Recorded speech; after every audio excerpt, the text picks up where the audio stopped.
इंतखाबी निशान अलॉट होने के बाद भी मुख्तलिफ फॉरम से निशानात की तब्दीली।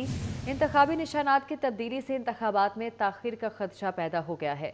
तर्जुमान इलेक्शन कमीशन के मुताबिक इंतखाबी निशान तब्दील होते रहे तो मुतल्लिका हलकों में इलेक्शन मुलतवी करने के सिवा कोई रास्ता नहीं होगा। इसी पर बात करने के लिए हमारे साथ मौजूद हैं साबिक secretary election commission Kanwar Dilshad साहब, और हमें ज्वाइन किया है सीनियर सहाफ़ी सलीम बुखारी साहब ने। बहुत शुक्रिया आप दोनों के वक्त का। सबसे पहले कंवर दिलशाद साहब, आपसे जानना चाहूँगी, ये जो मामला पेश आया है जिस पर ये खदशा जाहिर हो रहा है कि इलेक्शन भी मुलतवी हो सकते हैं, क्या कहेंगे इस सिचुएशन पर आप? इलेक्शन कमीशन ऑफ पाकिस्तान ने बड़ा बरवक्त जो है ये वार्निंग दी है कि अगर इंतखाबी सिंबल जो है अगर अदालतों ने मुदाखलत की तो फिर इलेक्शन कमीशन ऑफ पाकिस्तान जो है उस हल्के में इंतखाबात को मुलतवी कर देगा, जिससे सारा शेड्यूल जो है वो तरफ तरफ हो जाएगा। सबसे बड़ी अहम बात यह है कि जब रिटर्निंग ऑफिसरान ने के फैसलों के खिलाफ एपीलेट ट्रिब्यूनल ने, वो भी हाई कोर्ट के जज है, सिटिंग जज, उनके फैसले के बाद अगर हाई कोर्ट किसी मामले में मुदाखलत करती है तो फिर वो इलेक्शन कमीशन पाकिस्तान के शेड्यूल को मुतासर करने के मुतरादिफ होगा। इसी तरह से ऑनरेबल चीफ जस्टिस पाकिस्तान ने भी हुक्म जारी किया था कि हल्का बंदियों के नोटिफिकेशन के बाद किसी अदालत ने अगर इलेक्शन कमीशन की हल्का बंदियों के बारे में कोई तब्दीली की तो वो हुक्म जो है वो कालदम तस्वर किया जाएगा। तो लहजा ये भी उसी सिलसिले की कड़ी है, और जब ये अदालतें अगर किसी को तब्दील किया सिंबल तो इलेक्शन कमीशन उस हुक्म की तामील करने का रवादार नहीं है। एक सबसे बड़ी अहम बात यह है कि यही इसी तरह की सूरत हाल पैदा हुई थी जब मैं फेडरल सेक्रेटरी था इलेक्शन पाकिस्तान का 2008 में।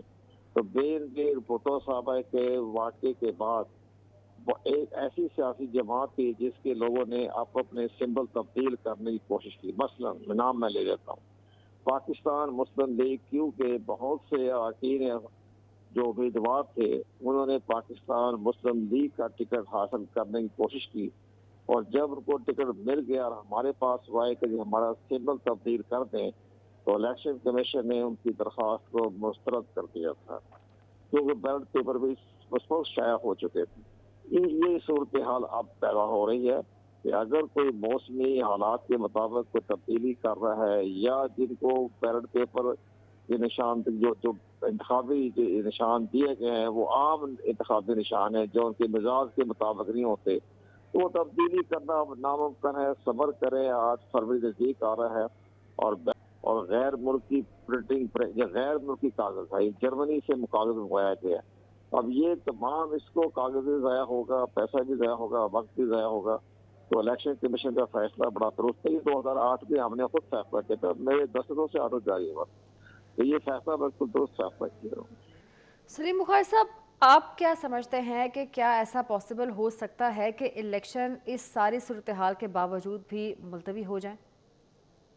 देखिए, ये जो इलेक्शन शेड्यूल होता है ना, इसके अंदर हर चीज तय होती है, हर चीज की मुद्दत तय है, किस चीज ने किस वक्त मुकम्मल होना है, ये सारा कुछ तय करना पड़ता है। और अगर ये इलेक्शन सिंबल्स के इसी तरीके से तब्दीली के बार बार ऐलानात होते रहे और मुख्तलिफ फोरम्स, मुख्तलिफ कोर्ट से नए नए हुक्म जारी होते रहे, तो ये सारे का सारा प्रोसेस जो है ये या तो रोकना पड़ेगा या इसको फिर नए सिरे से करना पड़ेगा, और इस सारे कुछ में जो वक्त ज़ाया होगा उसका जिम्मेदार कौन होगा। ये बिल्कुल ठीक इलेक्शन कमीशन ने जो प्रेस रिलीज में जो कुछ कहा है, मैं तो हैरान हूँ ये डिटेल देख के कि इतना लंबा चौड़ा काम होना है।